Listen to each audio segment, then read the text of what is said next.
Welcome to today's presentation and the Q&A session that will follow. Joining us is Torbjørn Bull Jenssen, CEO of K33, formerly known as Arcario. So the digital asset sector is evolving rapidly, and we see companies like K33 shaping how institutions and investors engage with this emerging market. So now let's take a closer look at K33's market and the strategy and the company's vision for the future. So Torbjørn Bull Jenssen, thank you for being here, and let's begin. Thank you so much. So K33 is a company that works to lead the future of digital asset wealth management. And the way we're going about that is by positioning K33 as a preferred partner for financial institutions. The digital asset market was a retail-driven market for the longest time, but what we are witnessing right now is the emergence of this as a new investment class, taken seriously by specifically institutional investors. K33 has been operational for many years under a different name, Kaupang and Arcario. That means that we have many years of experience working with high net worth individuals, family offices. We already have different hedge funds, Nordic brokers using our services, taking a benefit from our superior liquidity insights from our market research. We're now building on this as we build out the tools needed for financial institutions to offer crypto services to their clients. And as a partner, our goal is to distribute our services through these financial institutions, enable them to sell our products to their clients and capitalize on the massive market opportunity represented by wealth management services for digital assets. One of our key advantages is our research arm. We are internationally recognized for our market insights. Our analysts are invited to Bloomberg TV. We are quoted weekly basis by tier 1 financial outlets, and we are distributing our research through platforms like Bloomberg, Refinitiv, and Infront. That ensures that we are in front of the right clients on the platforms where they are today. And we are therefore both building a brand and recognition with these clients, while we're also providing the insight they need to be able to engage with the digital asset space in an informed and intelligent manner. Zooming out and looking at the market, it's important to realize that the digital asset market is probably one of the fastest growing markets in the world right now. There are many ways to quantify this, but from our perspective, looking at the total asset value in the sector is the best metric. The cryptocurrency market now has a valuation of around $3.5 trillion. This is the basis for all the financial services that you can build on top of these assets. This is the basis for trading, for custody, for investment advice, for lending. And it's these services that we build out. It's also this capital base that attracts asset managers to the space. This is where they can, over time, charge AUM-based fees. And as I said, there's a big shift happening as we speak. While the market used to be driven by retail investors, it's now driven by institutions and even nation states. The US has actually declared, or Donald Trump, the president-elect, has declared that the US will establish Bitcoin as a strategic reserve. And this clearly represents a major shift in the view of this industry. Looking then at the wealth management side, it's a market that is often overlooked by a lot of startups and fintech companies. But that is a shame, because this is a highly lucrative market. Globally, the wealth management market is estimated to generate $1.5 trillion in annual revenue. If we estimate or assume that the average allocation to digital asset will reach 4% in line with other alternative investments, we're looking at an annual revenue potential from digital asset wealth management services of around $100 billion a year. And assuming 4% is actually on the conservative side, given the growth rate we're seeing of this sector and also estimates from research houses like KPMG, it's more likely to exceed the 4%. For K33, being primarily targeting the European market, the 25 billion, the quarter of the total possible revenue potential, is the most relevant for us. And we're not going to sit on the side and wait for this market to evolve. We're going to drive the evolvement of this market. This is the revenue potential for the asset managers that we will help unlock by positioning ourselves as a partner, enabling them to move into this space and expand their services into digital assets as well. And the challenge that financial institutions are facing is that they are seeing the client demand. That's very clear. That's very well identified. But they don't have the expertise and they don't have the products to fully meet this demand. We've recently seen the launch of exchange-traded products like ETFs in the US, attracting a lot of capital almost overnight due to the high client demand. The challenge with ETFs, however, is that they are not traded 24/7. They doesn't give you access to DeFi or any of the services linked to the natively handling crypto assets. K33, on the other hand, is dealing with real crypto assets with 24/7 liquidity and can therefore offer competitive and compelling products complementing the more traditional ETF approach to packetizing digital asset exposure. So in K33, we believe in a future where every financial institution will have a digital asset offering, and we'll build that over the coming years because the revenue potential from that is too big and the client demand is too big. The challenge is that they lack the industry expertise and they don't have the product. And a lot of these institutions will therefore prefer a partner to have a faster time to market and to be able to work with someone who really knows the industry, who has a proven track record. And that is where K33 comes in. We already have the product. We're already working with the private wealth clients. We have clients from all of the different wealth managers that are clients of ours. We have wealth managers that advise their clients to reach out to us because they can't help them today. And building the services for these clients is what's enabled us to now identify the products that the financial institutions want to distribute tomorrow.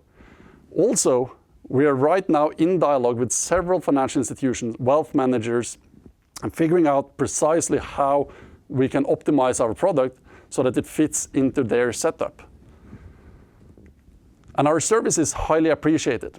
We launched K33 1 year ago in Q3 2023.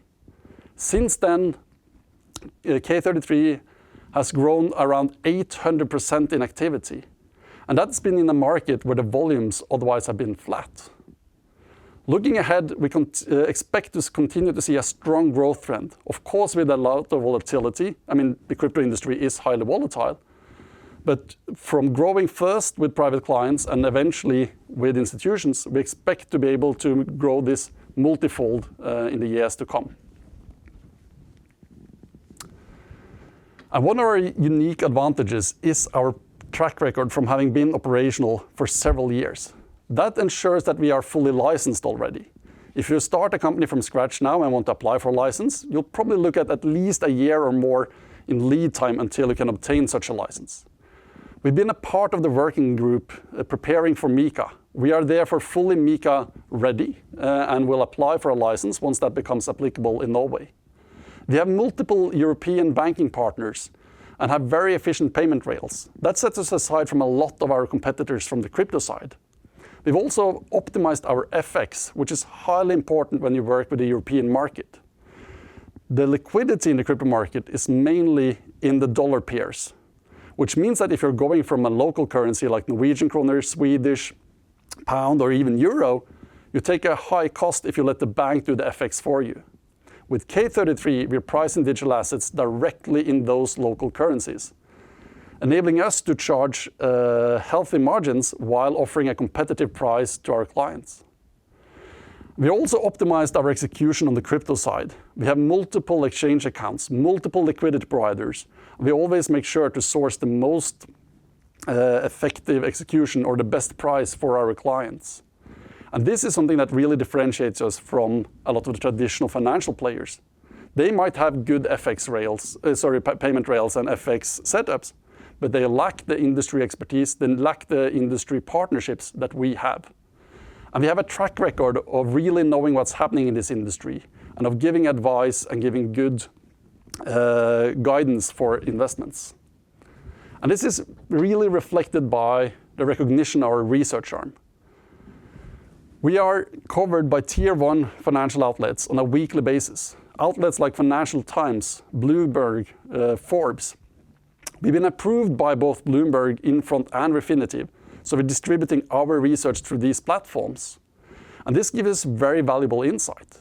We can see who is working in different financial institutions and who is reading our research. We know which person in which organization that is kind of already following our work. And with platforms like Infront, we are distributing research today, but our trading platform is fully interoperable, meaning that we can integrate trading capabilities tomorrow. We have all the APIs ready so that clients of a traditional broker can trade through their Infront if they prefer that, but execute on K33 in the future. The research is also a great way to establish relationship with financial institutions, because there are a lot of compliance overhead and headaches linked to launching a crypto investment product. But the institutions already have the ETFs. What they lack is the market insights. We can therefore start by providing research, maybe in a white labeled agreement, so they can start advising their clients when they invest in the ETFs. And from there we can expand to more interesting products like custody, trading, and advisory directly for spot crypto exposure. So looking at our roadmap, we spent all of 2024 of tweaking and optimizing our product. That's the basis for the growth we've seen through this year. Moving into 2025, we'll continue the iterative product development. We'll continue to have a main focus on private clients, but we'll expand from a Norwegian focus to a pan-European focus. Our platform has been built with a global reach from day one. We have clients already from all over Europe, and there's no blockers for us to expand. Especially with MiCA, expanding to the European market will become even more appealing as MiCA license is passportable. During 2025, and mainly driven by MiCA as well, we anticipate working closer and closer with wealth managers, brokers, and other financial institutions to prepare for the first partnerships. We are technically ready. We have the liquidity and pricing capabilities. The institutions are slow moving, but with MiCA creating regulatory clarity, we expect that the first will move maybe in 25 or maybe in 26. Regardless of when they are ready to move, we will be there and we will be ready to move into the sector with them. Looking further into the future, 2026 and onwards, the whole plan is to tweak K33 from a service primarily serving private clients today to a service primarily working with other institutions. We are not going to become a bank ourselves because we don't want to compete with the banks. We're going to be the partner that will enable the banks to distribute and reach their clients with digital asset products.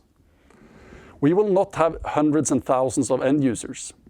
We will have a few powerful users, large private clients, large family offices, institutions.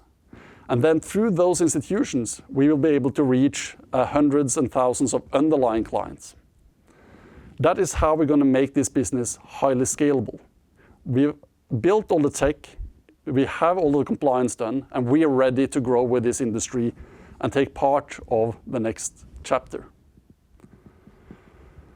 So to sum it up, K33 is today a research-led digital asset brokerage. We're already offering superior pricing for those who want to buy, sell, and store digital assets. We're mainly working with private wealth clients, and we're increasingly working with financial institutions, preparing for partnerships which will enable us to scale this much more effectively. From the financial institution's point of view, digital assets represents a very lucrative revenue potential. It's a new revenue stream that is not cannibalizing the revenue streams they have today, and the client demand is massive. That in combination with MiCA creating regulatory clarity makes us extremely optimistic for the possibilities, especially in the European market moving ahead. And in K33, we are ready to not only partake in this journey, but actually drive this journey. Thank you. So the listed company is now being renamed to K33. What does it mean to the shareholders to begin with? So when we went public originally under the name Arcane Crypto, we were a portfolio company of many different businesses working with the financial services linked to digital assets. The plan was always to consolidate parts of that business, and that's what we did when we unified K33, bringing together our asset management, our research, and a brokerage. We launched, as I said, K33 a year ago, and since then, K33 has really shown strong growth. K33 is now taking over, in many ways, Arcario, which means that it's not only a name change, but it's also a reflection of fully betting on K33 going ahead. So this is the result of the many years of building a portfolio, figuring out exactly where this industry is heading. We're now ready to commit fully to K33 and have that reflected by also the mother company being named K33. Okay, so K33 was the platform that became the name of the company. So. Yes, in many ways. So it was developed as a product brand first, and we now see that that product brand truly has the potential to kind of drive the whole business and become the sole focus of the whole company. Okay, and Torbjørn, what inspired you to move to take charge of K33, and how has your experience shaped the company so far? So both for myself and a lot of my colleagues, we've been in crypto assets and trading that for a long time. And we never really found a service that we were satisfied with. Like we saw some strengths with some services, some weaknesses with others. And what we've done with K33 is that we built the service we wanted for ourselves. I'm using K33 myself. I had the multi-sig setup storing my own Bitcoins. I don't do that anymore. I leverage our Vault offering. When I buy more Bitcoin, I do that through K33, not because I'm the CEO, but because it's the best service for me out there. So we built it based on the expertise we had and the experience we had. We built the service that we wish was there when we started, and then we are bringing that to others. So do you personally invest in the K33 and in digital assets? Yes, so I should maybe not give financial advice to have as concentrated portfolio as myself, but apart from kind of investment in a house, most of my assets are either in Bitcoin or in K33. I'm extremely bullish on the development of K33 and recently acquired a lot more shares. So can you explain to us how does K33's long-term vision align with the evolving digital asset landscape? So you see now a bifurcation of the digital asset landscape. On the one hand, you get more and more of the truly decentralized, truly unregulated kind of wild digital asset space. And I think that will continue to grow, but will likely grow outside of, for instance, EU as a jurisdiction. Then on the other side of the market, we're starting to see this asset class becoming a part of the financial system, and also the financial system actually coming in to this asset class. This other side is much more regulated, it's much more ordered, with its strengths and weaknesses. And it's this side that K33 now helps drive forward and will be a part of. Okay, thank you. And let's dive into your business model and market strategy. First, you can see that K33 reduced the bid-ask spreads to 0.45%, and that meant that you're outperforming major players like Coinbase and Kraken. How did you achieve this, and how sustainable is it? So one of the things that we really didn't like with the providers out there is that they are way too expensive. They're fleecing retail customers by overcharging. And the whole crypto industry to date has been built around charging exorbitant markups and fees. From our point of view, the exchange really needs to have way lower cost, and then you monetize on more AUM-driven models. From K33's point of view, we've actually been able to lower the effective spread for end clients, improving the pricing, as you say, and being competitive and cheaper even than Coinbase and Kraken by optimizing the FX. So when you trade on Coinbase, you would have to deposit euro or dollars. And if you want to trade it in the most liquid pair, you have to exchange those euros into dollars. That is a pretty high cost for you as an end client if you do that with your bank. We, on the other hand, have optimized that so we barely pay for the FX exchange, which means that we can make that margin instead of your bank making that margin. Okay. And then we can share some of that saving with the end clients. So the fact that we price competitively directly in the local currency is the source to how we can have both superior pricing and a healthy margin for ourselves. You emphasize very much that you have a focus on financial institutions as client groups, but why do you believe that those institutions will collaborate like actors like K33 instead of building in-house platforms for their clients? Yeah, so if we look internationally, we already see the largest financial institutions in the world launching crypto services, and none of them have built it in-house. All of them have found a partner.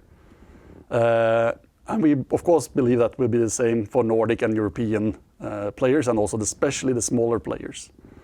Also, working with a partner as an institution or financial service provider, you can outsource more of the compliance risk to us. We can find a division of labor where we can carry more of the crypto-specific compliance-related tasks. We have many years of experience of doing that, and then that can shield the traditional player from unwanted risks. In addition, we have the products. We have proven for the same end clients that we have a market fit. And if you build yourself in-house, first you have to get all of the services up and running, and then you have to start the product development process. That will take years. And seeing also from other shifts in the financial industry, there might be some players that are building almost in-house, but most other players will want a faster time to market and lower risk, and that's what we can offer. Okay, and let's talk about the markets. How is the global rollout progressing, and what markets will you prioritize? So for this year, we have prioritized the Norwegian market, but we always built the service as a global service. We have had full support for dollars, franc, pounds, euros since day one. Our service has been built in English. We never optimized for the kind of Norwegian market by building it out in Norwegian. Our onboarding is available to people all over the world, and we already have users all over the world. So when I say that we're going to shift the focus more broadly out to the European market, that doesn't come with any investment in the product. That is only like a marketing focus. We see also that we have clients from countries like Germany, Switzerland, Spain already, and we are right now kind of figuring out precisely where to target. But what is important to be aware of is that when it comes to private wealth, that is not really a geographic market as much as it's a segment.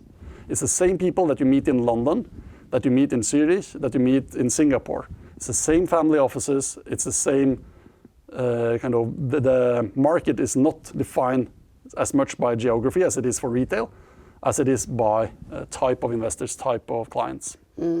Thank you. And the K33 is known for its research-driven approach. How can you capitalize on this competitive edge?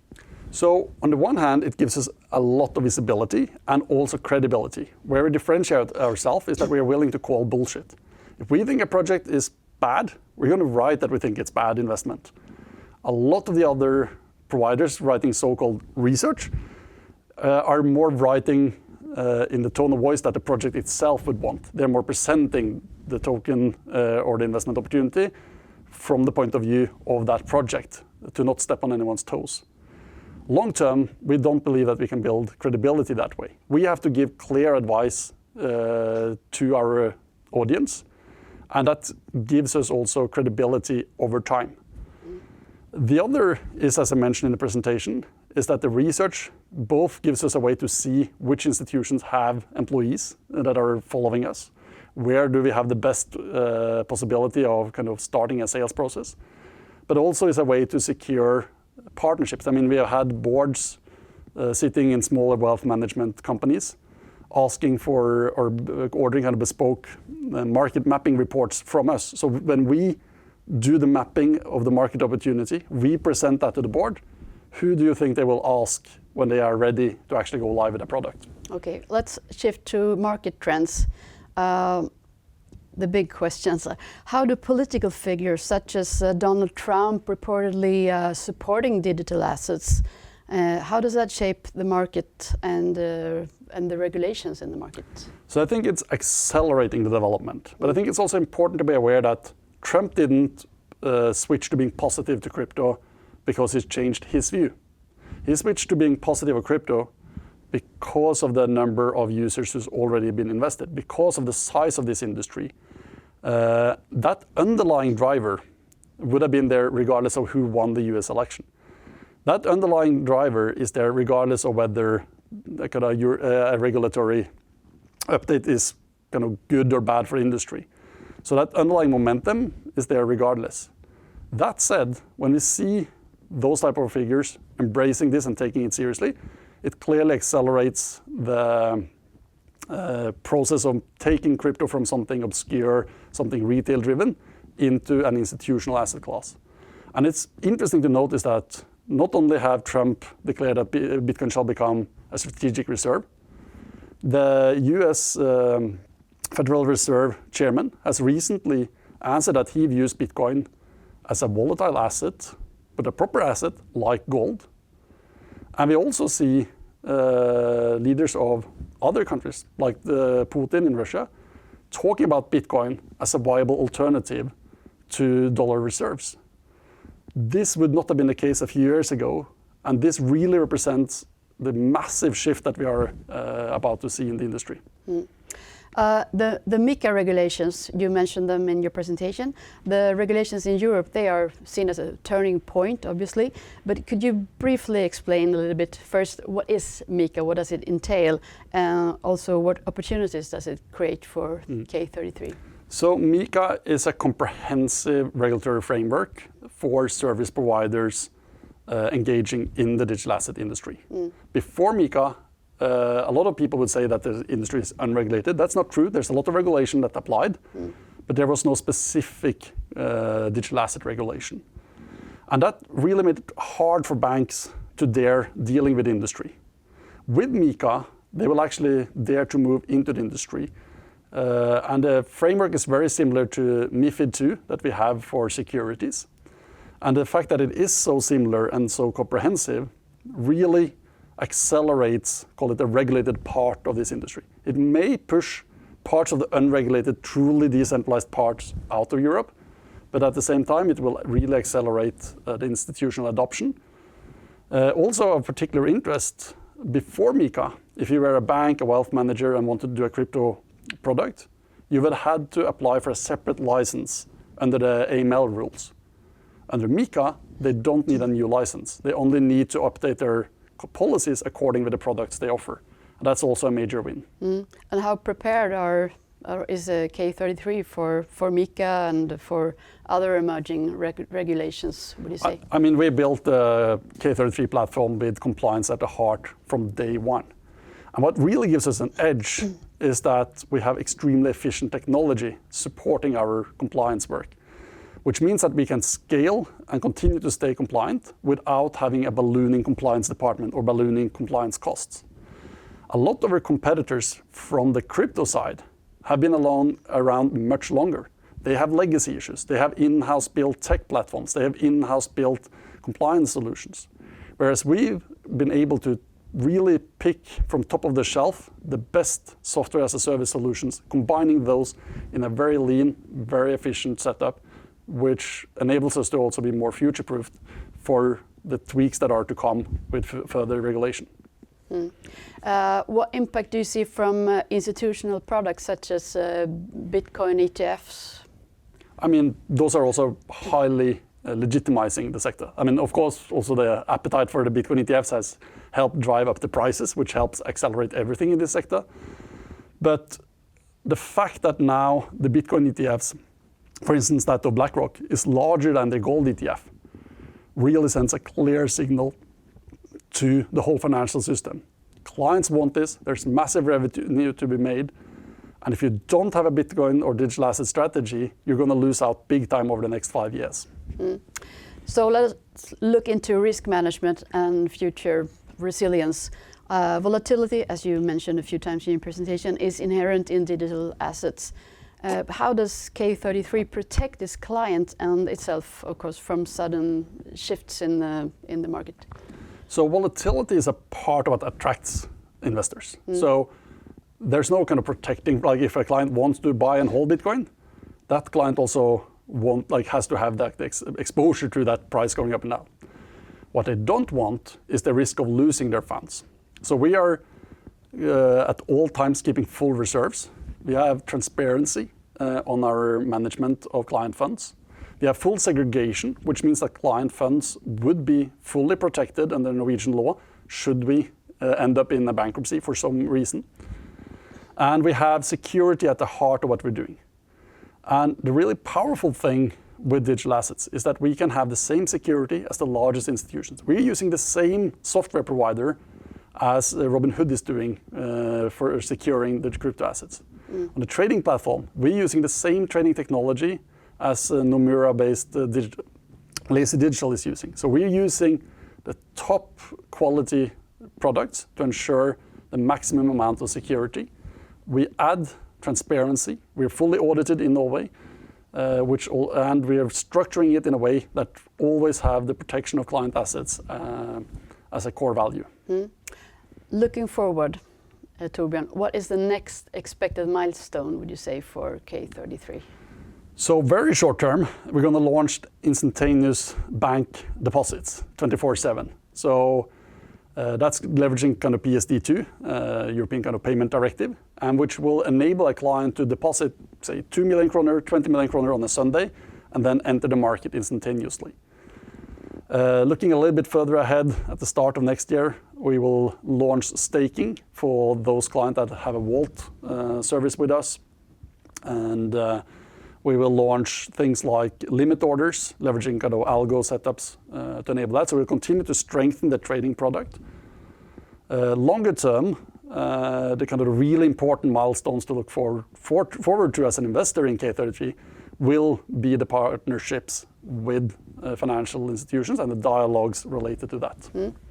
And Torbjørn, finally, what would you say to investors looking for long-term growth in the digital assets sector? Well, the sector is clearly here to stay. There's no indication that the growth will slow anytime soon. Investing in digital assets is, of course, one way to go about it, but K33 is ready to not only follow this sector, but to continue to outgrow it. Okay. Thank you, Torbjørn, for your presentation. Thank you, and thanks for the opportunity.